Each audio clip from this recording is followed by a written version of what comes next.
Então, aqui, Álvaro Betógrafo, página, Fatologia, página 7, 10ª linha, de baixo para cima. O porquê do item os cavalos. Os cavalos. Quem está perguntando isso aqui, a gente pode abrir, acho que todos que moram aqui já sabem, é a Miriam Kunz. Ela já fez vários verbetes defendendo os animais humanos. Questão dos animais, pois bem.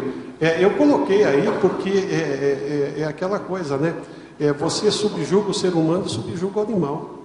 E você leva o animal a cometer as mesmas atrocidades que o cavaleiro nas guerras. Porque esse é vítima também, porque afinal de contas, o jeito de você derrubar o cavaleiro era matando o cavalo. Então, poxa vida,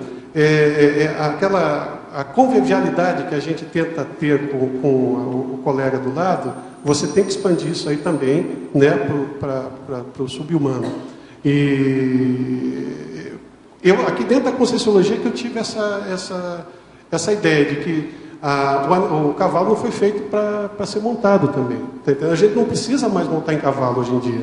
Tá entendendo? Eu moro em Santa Catarina, que é mais próximo do Rio Grande do Sul, né, que existe muito essa ainda tradição de você sair a cavalo, dos caras ficarem percorrendo aqueles caminhos que os tropeiros de 200 anos atrás percorriam todos a cavalos, e você não tem mais essa necessidade, né?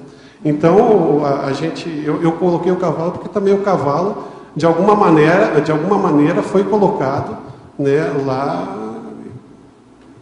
A afinidade também era muito grande, os templários com os cavalos. Não, porque era uma arma de guerra. Uma interdependência. Porque o cavalo não deixava de ser uma arma de guerra, tá entendendo? Como a espada, o cavalo também, né, fazia parte do rol de estratégias que eles... O símbolo é o cavalo com 2 cavaleiros. Sempre tem o cavalo. O cavalo sempre está o cavaleiro.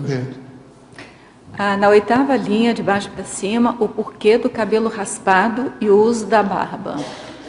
O cabelo raspado e o uso da barba era a identidade deles, né? Eles faziam isso aí, eles eram obrigados a trabalhar daquela forma.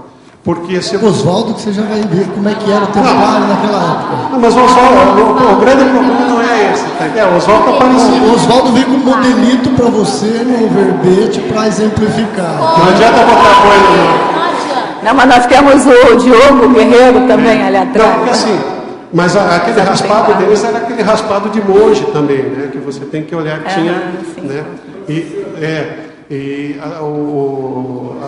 Eu amplio um pouquinho mais e eu deixo a seguinte reflexão. O cabelo na época, né, como qualquer coisa, era a vaidade do homem da época. Todo mundo usava cabelo comprido. Então, era sinônimo de poder. Então, você estava se despindo também daquele poder. Você veja, eu também já estou, né, com alguma coisinha, né? E hoje em dia, né, como que a gente faz um monte de piada com pessoas, né, que não tem cabelo. Então você imagina naquela época seria um contrassenso, né? O cara cabeludo, como é que esse rapaz aqui ele tá careca? Né? Na 4ª linha, de baixo para cima, poderia explicar a afirmação: o atual tratamento romântico e heróico dispensados à ordem dos templários, produzindo filmes romances historicamente equivocados? Esse aqui acho que foi aquilo que eu já falei, né? O Cavaleiro Templário, ele hoje em dia ele tem aquele viés mitológico do cavaleiro loiro, de olhos azuis, que está lá com o seu Rocinante, está entendendo? E seria, acho que talvez, a única pessoa que conseguiu escrever alguma coisa para dizer isso aqui foi Miguel de Cervantes, né, em Dom Quixote, né? Então, Miguel de Cervantes ele falou: veja, isso é uma loucura, né? Vocês ainda estão, a cavalaria deixou de existir, nunca existiu na realidade. Isso daqui foi uma ideia translocada que se passou daquela cabeça. E as pessoas, ainda hoje, elas estão com essa ideia de que é muito bonito, que o cavaleiro em si, ele é virtuoso, ele tem lá bondade dentro do coração, está entendendo? Quando não era isso. Geraldo, nesse ponto gostaria de acrescentar que, como todas as épocas, tinha modas, existiam modas. Então, o negócio de ser cavaleiro era uma questão que era até um símbolo de status dentro de uma família. o fato de você, por exemplo, ou seja, a riqueza dos templários não era somente do que você bem falou, senão também tinha muitos nobres que deixavam suas riquezas para os templários ou colocavam seus filhos dentro dos monastérios templários para ser educados. Ou seja, o processo de ser templário, ou ser de monge templário, era todo um processo de educação. Ou seja, começava, sei lá, aos 10 anos e finalizava aos 25, mais ou menos.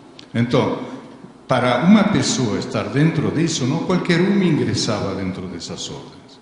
Normalmente eram filhos de nobres. E os nobres, para ter seu filho lá, tinham que pagar. Sim. E ao mesmo tempo, já sendo templário, herdavam as riquezas dos nobres. Então, tudo isso, como ele tinha um voto de deixar seu patrimônio pessoal dentro da congregação, quando eles herdavam as riquezas de seus pais, tudo isso ia para a ordem também. Ou seja, era tudo um capital adicional que se acrescentava. Agora, esse negócio de cavaleiro, o cantar do Mio Cid em espanhol é justamente prévio a Don Quixote de Cervantes. Justamente é uma questão de exaltar a figura daquela pessoa, que em última instância é um mercenário. Exatamente, exatamente. Bem isso.